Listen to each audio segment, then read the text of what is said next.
ನಮಸ್ತೆ. ಬನ್ನಿ ಸ್ನೇಹಿತರೆ, ಇವತ್ತು ನಾನು ಅಕ್ಕಿನ ನೆನೆ ಹಾಕ್ಕೊಳ್ತಾನೂ ಇಲ್ಲ, ರುಬ್ತಾನೂ ಇಲ್ಲ, ತುಂಬ ಸುಲಭವಾಗಿ ಸಾಫ್ಟು ಆಗಿರೋಂತಹ ಇಡ್ಲಿನ ಮಾಡ್ಕೊಳ್ತಾ ಇದ್ದೀನಿ. ನೋಡಿ, ಈ ಥರ ಪ್ರೆಸ್ ಮಾಡಿದ್ರೆ ಮಲ್ಲಿಗೆ ಹೂವು ಥರ ಸ್ಪಂಜ್ ಥರ ಚೆನ್ನಾಗೇ ಆಗಿದೆ ಇಡ್ಲಿ. ಈ ಇಡ್ಲಿ ತುಂಬಾ ರುಚಿ ಕೂಡ ಇದೆ ಮತ್ತು ನನಗೆ ತುಂಬ ಸುಲಭ ಕೂಡ ಕೆಲಸ ಇದನ್ನು ಮಾಡ್ಕೊಳ್ಳೋದು. ನಾನೊಂದು ಕಟ್ ಮಾಡಿ ತೋರಿಸ್ದೆ, ಎಷ್ಟು ಸಾಫ್ಟಾಗಿದೆ ಅಂದರೆ ಅಷ್ಟು ಚೆನ್ನಾಗಿದೆ. ನಾನಿಲ್ಲಿ ಯಾವುದೇ ಥರ ಅಕ್ಕಿನ ನೆನೆ ಹಾಕ್ಕೊಳ್ತಾನೂ ಇಲ್ಲ, ರುಬ್ತಾನೂ ಇಲ್ಲ. 1 ಕಪ್ ಉದ್ದಿನ ಬೇಳೆ ಇದ್ದರೆ ಸಾಕು. ನೋಡಿ, ಇಷ್ಟು ಚೆನ್ನಾಗಿ ಸಾಫ್ಟಾಗಿರುವಂತಹ ಇಡ್ಲಿನ ನಾವು ಮಾಡ್ಕೋಬೋದು. ಬನ್ನಿ ಇವತ್ತು ಈ ಇಡ್ಲಿನ ಯಾವ ರೀತಿ ಹಾಗೆ ಮಾಡ್ಕೊಳ್ಳೋಣ, ನೆನೆಸ್ತೇನೆ ರುಬ್ದೇನೆ ಅಂತೇಳಿ. ಬನ್ನಿ ಸ್ನೇಹಿತರೆ, ಇವಾಗ ನೋಡೋಣ. ನಾನಿಲ್ಲಿ 1 ಗ್ಲಾಸಷ್ಟು ಉದ್ದಿನ ಬೇಳೆನ ನೆನೆ ಹಾಕ್ಕೊಂಡಿದ್ದೀನಿ. ಈ ಉದ್ದಿನ ಬೇಳೆನ 3 ಅವರ್ ನೆನೆಸ್ಕೊಂಡ್ರೆ ಸಾಕು. ನಾನು ಒಂದು 3 ಅವರು ನೆನೆ ಹಾಕ್ಕೊಂಡಿದ್ದೀನಿ. ಇವಾಗ ನೀರನ್ನ ತೆಕ್ಕೊಂಡ್ಬಿಟ್ಟು ಮಿಕ್ಸಿ ಜಾರಿಗೆ ಸೇರಿಸ್ಕೊಳ್ಳೋಣ.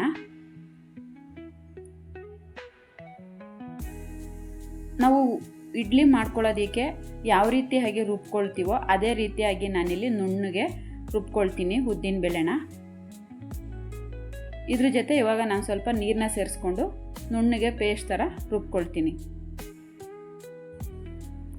ಈ ರೀತಿಯಾಗಿ ನುಣ್ಣಗೆ ರುಬ್ಕೊಬೇಕು ಉದ್ದಿನ ಬೇಳೆನ.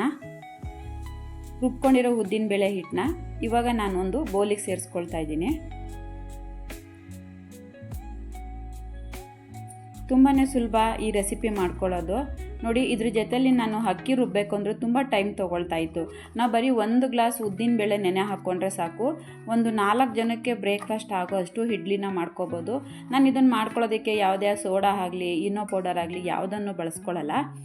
ಜಾರಲ್ಲಿರೋ ಅಂತಹ ಉದ್ದಿನ ಬೇಳೆ ಹಿಟ್ಟನ್ನೆಲ್ಲ ನಾನಿಲ್ಲಿ ಒಂದು ಬೌಲಿಗೆ ಸೇರಿಸ್ಕೊಂಡಿದ್ದೀನಿ. ಇವಾಗ ನಾನಿಲ್ಲಿ ಅಕ್ಕಿ ತರಿ ತೊಗೊಂಡಿದ್ದೀನಿ. ನೋಡಿ, 1 ಗ್ಲಾಸಲ್ಲಿ ನಾನು ನೆನೆ ಹಾಕ್ಕೊಂಡಿರೋದು ಉದ್ದಿನ ಬೇಳೆನ ಇದೇ 1 ಗ್ಲಾಸಲ್ಲಿ. ಅದೇ 1 ಗ್ಲಾಸಲ್ಲಿ ಇವಾಗ ಒಟ್ಟು ನಾನಿಲ್ಲಿ 3 ಗ್ಲಾಸಷ್ಟು ಅಕ್ಕಿ ತರಿನ ಸೇರಿಸ್ಕೊಳ್ತಾ ಇದ್ದೀನಿ. ನಾವು ಅಕ್ಕಿ ತರಿನ ಸುಲಭವಾಗಿ ಮನೆಯಲ್ಲೇ ಮಾಡ್ಕೋಬೋದು. ನೋಡಿ, ಈ ರೀತಿಯಾಗಿ ನೀಟಾಗಿ ರವೆ ಥರ ಮಾಡಿಸ್ಕೊಂಡಿದ್ದೀನಿ ನಾನು ಅಕ್ಕಿ ತರಿನ. ನಾನಿವಾಗ 3 ಗ್ಲಾಸಷ್ಟು ಅಕ್ಕಿ ತರಿನ ಸೇರಿಸ್ಕೊಂಡಾದ್ಮೇಲೆ ರುಚಿಗೆ ತಕ್ಕಷ್ಟು ಉಪ್ಪನ್ನ ಸೇರಿಸ್ಕೊಳ್ತಾ ಇದ್ದೀನಿ. ಇಷ್ಟು ಸೇರಿಸ್ಕೊಂಡು ಇವಾಗ ಮಿಕ್ಸ್ ಮಾಡ್ಕೊಳ್ಳೋಣ.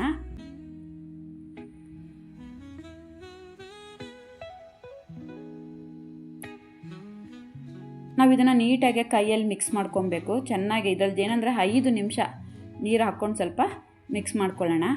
5 ನಿಮಿಷ ಆದರೂ ನಾವು ಇದನ್ನು ಚೆನ್ನಾಗಿ ಮಿಕ್ಸ್ ಮಾಡ್ಕೋಬೇಕು. ನಾವು ಯಾವಾಗ ಎಷ್ಟು ಚೆನ್ನಾಗಿ ಮಿಕ್ಸ್ ಮಾಡ್ಕೊಳ್ತೀವೋ ಆವಾಗ ನಮ್ಗೆ ಯಾವುದೇ ಥರದ್ದು ಸೋಡಾನು ಬೇಕಾಗಿರಲ್ಲ, ಯೂನೋ ಪೌಡರು ಬೇಕಾಗಿರಲಿಲ್ಲ. ಆದಷ್ಟು ನಾವು ಇದನ್ನೆಲ್ಲ ಅವಾಯ್ಡ್ ಮಾಡಿದ್ರೆ ಆರೋಗ್ಯಕ್ಕೂ ಕೂಡ ತುಂಬಾ ಒಳ್ಳೆಯದು. ನಾನು ಇದನ್ನು ಚೆನ್ನಾಗೆ ಕೈಯಲ್ಲಿ ಹಾಕಿ ಮಿಕ್ಸ್ ಮಾಡ್ಕೊಳ್ತಾ ಇದ್ದೀನಿ. ಸ್ವಲ್ಪನೂ ಗಂಟಿಲ್ಲದೆ ಇರೋ ರೀತಿ ಹಾಗೆಯೇ ನಾನು ಮಿಕ್ಸಿ ಜಾರಲ್ಲಿ ಉದ್ದಿನ ಬೇಳೆ ರುಬ್ಬಿದ್ನಲ್ಲ ಅದಕ್ಕೆ ಸ್ವಲ್ಪ ನೀರನ್ನ ಸೇರಿಸ್ಕೊಂಡು ಹಾಕ್ಕೊಳ್ತಾ ಇದ್ದೀನಿ.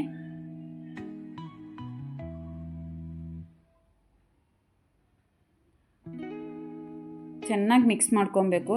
ತುಂಬ ಸಾಫ್ಟಾಗಿ ಬರುತ್ತೆ ಇಡ್ಲಿ, ಮಲ್ಲಿಗೆ ಇಡ್ಲಿ ಥರನೇ ಬರುತ್ತೆ, ಅಷ್ಟು ಸಾಫ್ಟಾಗಿ ಆಗುತ್ತೆ. ನೋಡಿ, ಎಷ್ಟು ತುಂಬ ಸುಲಭ ಈ ಇಡ್ಲಿ ಮಾಡ್ಕೊಳ್ಳೋದು.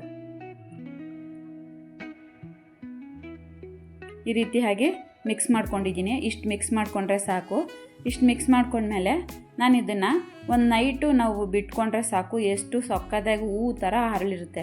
ನಾನು ಇಲ್ಲಿ ನೋಡಿ ಯಾವುದೇ ಥರದ್ದು ನಾನು ಸೋಡಾನು ಬಳಸ್ಕೊಂಡಿಲ್ಲ, ಇನೋ ಪೌಡರ್ನು ಬಳಸ್ಕೊಂಡಿಲ್ಲ. ಬರೀ ಉದ್ದಿನ ಬೇಳೆ ಮತ್ತು ಅಕ್ಕಿ ತರಿ ಮಾತ್ರ ನಾನು ಬಳಸ್ಕೊಂಡಿದ್ದೀನಿ. ನೋಡಿ, ಇವಾಗ ನಾನು ತೆಗೆದು ತೋರಿಸ್ತಾ ಇದ್ದೀನಿ. ಬೆಳಗ್ಗೆಗೆ ಎಷ್ಟು ಚೆನ್ನಾಗಿ ಹೂವು ಥರ ಉಬ್ಬಿ ಬಂದಿದೆ ಹಿಟ್ಟು. ಏನಂದರೆ ನಾವು 5 ನಿಮಿಷ ಚೆನ್ನಾಗೆ ಕೈಯಲ್ಲಿ ಮಿಕ್ಸ್ ಮಾಡ್ಕೊಬೇಕು, ಆವಾಗ ಈ ರೀತಿ ಹಾಗೆ ಹಿಟ್ಟು ಉಬ್ಬುತ್ತೆ. ಓಕೆ, ಇವಾಗ ಇಡ್ಲಿ ಹಿಟ್ಟು ರೆಡಿ ಆಗಿದೆ. ಎಲ್ಲನೂ ಒಂದು ರೌಂಡು ಮಿಕ್ಸ್ ಮಾಡ್ಕೊಳ್ಳೋಣ. ನಾನಿಲ್ಲಿ ಇಡ್ಲಿ ಪ್ಲೇಟ್ ರೆಡಿ ಮಾಡ್ಕೊತಾ ಇದ್ದೀನಿ. ಇಡ್ಲಿ ಮಾಡ್ಕೊಳ್ಳೋದಕ್ಕೆ ನಾನು ಎಣ್ಣೆಗಿನ್ನ ಜಾಸ್ತಿ ತುಪ್ಪನೇ ಬಳಸ್ಕೊಳ್ತೀನಿ. ತುಂಬ ಚೆನ್ನಾಗಿರುತ್ತೆ ತುಪ್ಪ ಬಳಸ್ಕೊಂಡು ಮಾಡ್ಕೊಳ್ಳೋದ್ರಿಂದ, ರುಚಿ ಕೂಡ ಚೆನ್ನಾಗಿರುತ್ತೆ. ನಾವು ಈ ಥರ ಪ್ಲೇಟ್ಸ್ಗೆ ತುಪ್ಪನ ಬಳಸ್ಕೊಂಡು ಎಲ್ಲದಕ್ಕೂ ಅಪ್ಲೈ ಮಾಡ್ಕೊಂಡು ಇಡ್ಲಿ ಮಾಡ್ಕೊಳ್ಳೋದ್ರಿಂದ ಮಕ್ಕಳಿಗೆ ಯಾವುದೇ ಥರ ಚಟ್ನಿ ಇಲ್ದಂಗೆ ಮತ್ತು ಏನು ಸಾಂಬಾರು ಇಲ್ದಂಗೆ ಮಕ್ಳಿಗೆ ಹಾಗೆ ತಿನ್ಸೋದಕ್ಕೆ ತುಂಬ ಚೆನ್ನಾಗಿರುತ್ತೆ, ಟೇಸ್ಟಿಯಾಗಿರುತ್ತೆ. ನಾನು ಯಾವಾಗಲೇ ಇಡ್ಲಿ ಮಾಡಿಕೊಂಡ್ರೂ ಜಾಸ್ತಿ ತುಪ್ಪನೇ ಅಪ್ಲೈ ಮಾಡ್ಕೊಳ್ತೀನಿ. ಎಲ್ಲ ಪ್ಲೇಟ್ಗೂ ಅಪ್ಲೈ ಮಾಡ್ಕೊಳ್ಳೋಣ ತುಪ್ಪನ. ನೀವು ಮಾಡಬೇಕಾದ್ರೆ ನೀವು ಒಂದು ಸರಿ ತುಪ್ಪನ ಅಪ್ಲೈ ಮಾಡಿ ನೋಡಿ, ಎಷ್ಟು ಚೆನ್ನಾಗಿರುತ್ತೆ ಗೊತ್ತಾ. ಬಿಸಿಲು ಹಾಗೆ ಕೊಟ್ಟರೆ ಅದು ಸ್ಟೀಮ್ ಆಗಿರುತ್ತೆ, ಹಾಗೆ ಎಷ್ಟು ಬೇಕಾದ್ರೂ ತಿನ್ಬೋದು. ಅದರಲ್ಲೂ ಪೇಷಂಟ್ಗಳಿಗಂತೂ ತುಂಬಾ ಚೆನ್ನಾಗಿರುತ್ತೆ ಈ ಥರದ ಇಡ್ಲಿಗಳೆಲ್ಲ. ನಾನೆಲ್ಲ ಅಪ್ಲೈ ಮಾಡ್ಕೊಂಡಿದ್ದಾಯಿತು. ಇವಾಗ ಇಡ್ಲಿ ಹಿಟ್ಟನ್ನ ಸೇರಿಸ್ಕೊಳ್ಳೋಣ ಇಡ್ಲಿ ಪ್ಲೇಟ್ಗೆ.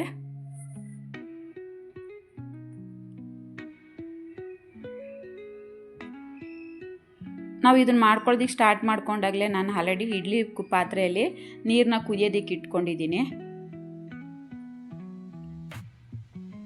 ನೋಡಿ ಜಾಸ್ತಿ ಟೈಮೇ ತೊಗೊಳ್ಳಲ್ಲ. ನಾವೇನಾದರೂ ಕೆಲಸಕ್ಕೆಲ್ಲ ಹೋಗಿ ಮರ್ತೋಗ್ಬಿಟ್ರು ಸಂಜೆ ಬಂದುಬಿಟ್ಟು ಸಹ ನಾವು ಈ ರೀತಿಯಾಗಿ ಮಾಡ್ಕೊಬೋದು. ಒಂದು 6 ಗಂಟೆಗೆ ನೆನೆ ಹಾಕ್ಬಿಟ್ಟು 9 ಗಂಟೆಗೆ ರುಬ್ಬಿಟ್ಕೋಬೋದು.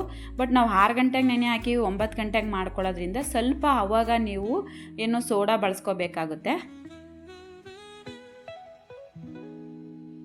ಇಲ್ಲ ನಾವು ಬೆಳಗ್ಗೆನೇ ನೆನೆ ಹಾಕ್ಬಿಟ್ಟು ಒಂದು 4-5 ಗಂಟೆಗೆ ಮಿಕ್ಸಿ ಮಾಡ್ಕೊಂಡು ಇಟ್ಕೊಳ್ತೀವಿ ಅಂದರೆ ಸೋಡಾ ಹಾಕೋದೇನು ಬೇಕಾಗಿರಲ್ಲ. ಇವಾಗ ರೆಡಿ ಆಗಿದೆ, ನೀರು ಕುದೀತಾ ಇದೆ. ನಾನೆಲ್ಲ ಇಟ್ಕೊಳ್ತೀನಿ ಒಳಗಡೆ ಸ್ಟ್ಯಾಂಡು. 10 ನಿಮಿಷ ಬೇಯಿಸ್ಕೊಳ್ಳೋಣ. ಹೈ ಫ್ಲೇಮ್ ಮಾಡಿಕೊಂಡು ಒಂದು 10 ನಿಮಿಷ ಬೇಯಿಸ್ಕೊಳ್ಳೋಣ. ನೋಡಿ ಎಷ್ಟು ಚೆನ್ನಾಗಾಗಿದೆ, ನೀವೇ ನೋಡ್ತಾ ಇದ್ದೀರಾ ನಾನು ಏನೇನು ಹಾಕ್ಬಿಟ್ಟು ಮಾಡಿದ್ದೀನಿ ಅಂತ. ಒಂದು ಸ್ವಲ್ಪನೂ ಕೈಗೆ ಅಂಟಿಲ್ಲ, ನೀಟಾಗಿ ಬೆಂದಿದೆ. ಇವಾಗ ನಾವು ತುಪ್ಪ ಹಾಕಿ ಸ್ಟೀಮ್ ಮಾಡ್ಕೊಂಡಿರೋದ್ರಿಂದ ತುಂಬಾ ಪರಿಮಳ ಬರುತ್ತೆ. ಈಗ ನಾನು ತೆಗೆದು ಕೊಟ್ಟರೆ ಹಾಗೆ ತಿನ್ಕೊಂಬಿಡ್ಬೋದು, ಅಷ್ಟು ಚೆನ್ನಾಗಾಗುತ್ತೆ. ನೋಡಿ ಬಿಸಿ ಬಿಸಿ ಆದ ಮಲ್ಲಿಗೆ ಹೂವು ಥರ ಇಡ್ಲಿ ರೆಡಿ ಆಗ್ತಾಯಿದೆ. ಮಾಡ್ಕೊಳ್ಳೋದು ಕೂಡ ತುಂಬಾ ಸುಲಭ ಈ ರೆಸಿಪಿನ. ನಾವು ಅಕ್ಕಿ ನೆನೆ ಹಾಕ್ಕೊಂಡು ಮತ್ತು ರುಬ್ಬಿ ಮಾಡೋದಕ್ಕೆ ತುಂಬ ಟೈಮ್ ತೊಗೊಳುತ್ತೆ. ಈ ರೀತಿಯಾಗಿ ನಾವು ಅಕ್ಕಿ ತರಿನ ಮಾಡಿಸಿಟ್ಕೊಳ್ಳೋದ್ರಿಂದ ತುಂಬಾ ಸುಲಭ. ಯಾವಾಗಾರು ವಾರದಲ್ಲಿ 3 ದಿನ ಬೇಕಾದರೂ ನಾವು ಇಡ್ಲಿನ ಮಾಡ್ಕೋಬೋದು, ಬೇಜಾರಾಗಲ್ಲ. ಇಡ್ಲಿ ರುಬ್ಬಬೇಕು ಅಂತಲೇ ನಾವು ಒಂದೊಂದು ಸತಿ ಅಯ್ಯೋ ಇಡ್ಲಿ ಮಾಡಬೇಕಾದ್ರೆ ರುಬ್ಬಬೇಕಪ್ಪ ತುಂಬ ಟೈಮ್ ತೊಗೊಳುತ್ತೆ ಅಂತ ಅಂದ್ಕೊಳ್ತೀವಿ. ಈ ರೀತಿಯಾಗಿ ಅಕ್ಕಿ ತರಿಲಿ ನಾವು ಮಾಡ್ಕೊಳ್ಳೋದ್ರಿಂದ ತುಂಬಾ ಸುಲಭವಾಗಿ ಮಾಡ್ಕೋಬೋದು. ನೋಡಿ ಬಿಸಿ ಬಿಸಿಯಾದ ಇಡ್ಲಿ ಎಷ್ಟು ಚೆನ್ನಾಗಿ ಬರ್ತಿದೆ ಅಂತ ನೀವೇ ನೋಡ್ತಾ ಇದ್ದೀರಾ ಸ್ನೇಹಿತರೆ. ನಾವು ಕಾಫಿ ಕುಡಿಯೋ ಗ್ಲಾಸಲ್ಲಿ 1 ಗ್ಲಾಸ್ ಉದ್ದಿನಬೇಳೆ, 3 ಗ್ಲಾಸಷ್ಟು ಅಕ್ಕಿ ತರಿನ ಬಳಸ್ಕೊಂಡು ಈ ರೀತಿಯಾಗಿ ಇಡ್ಲಿ ಮಾಡ್ಕೊಳ್ಳೋದ್ರಿಂದ ನಾವು ಒಂದು 4 ಜನಕ್ಕೆ ಬ್ರೇಕ್ಫಾಸ್ಟ್ ಆಗುತ್ತೆ.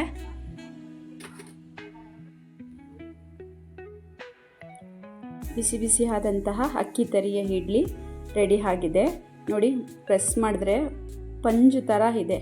ನೋಡಿ ಎಷ್ಟು ಸಾಫ್ಟಾಗಿದೆ ಮತ್ತು ಒಳಗಡೆ ಕೂಡ ಅಷ್ಟೇ ಚೆನ್ನಾಗಿ ಬೆಂದಿದೆ. ನಾನು ಒಂದು ಕಟ್ ಮಾಡಿ ತೋರಿಸ್ತಾ ಇದ್ದೀನಿ ನೋಡಿ. ಒಳಗಡೆ ಕೂಡ ಪೂರ್ತಿಯಾಗಿ ಚೆನ್ನಾಗೆ ಬೆಂದಿದೆ. 10-12 ನಿಮಿಷ ಬೇಯಿಸ್ಕೊಂಡ್ರೆ ಸಾಕು. ಬೇಯಿಸ್ಕೊಂಡಾದ್ಮೇಲೆ 2 ನಿಮಿಷ ಹಾಗೆ ಸ್ಟೀಮಲ್ಲಿ ಬಿಟ್ಟರೆ ಸೂಪರಾಗಿದೆ. ನೋಡಿ ಎಷ್ಟು ಸಾಫ್ಟಾಗಿದೆ, ತುಂಬ ಚೆನ್ನಾಗಿ ಬಂದಿದೆ ಇಡ್ಲಿ. ಮಾಡ್ಕೊಳ್ಳೋದು ಕೂಡ ತುಂಬಾ ಸುಲಭ. ನಾನು ಬಳಸ್ಕೊಂಡಿರೋದೇ 2 ಪದಾರ್ಥ. 2 ಪದಾರ್ಥದಲ್ಲಿ ನೋಡಿ ಎಷ್ಟು ಚೆನ್ನಾಗಿ ಈಸಿಯಾಗಿ ಹೆಣ್ಮಕ್ಳಿಗೆ ಈಸಿ ಆಗೋ ರೀತಿಯಾಗಿ ನಾನು ಇಡ್ಲಿ ಮಾಡಿ ತೋರಿಸಿದ್ದೀನಿ ಸ್ನೇಹಿತರೆ.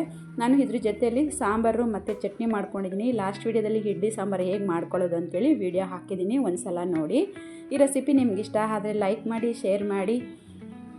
ಯಾರೆಲ್ಲ ನನ್ನ ಚಾನಲ್ ನೋಡ್ತಿದ್ರೋ ಅವರೆಲ್ರಿಗೂ ಥ್ಯಾಂಕ್ ಯು. ಮತ್ತೆ ಸಿಗೋಣ.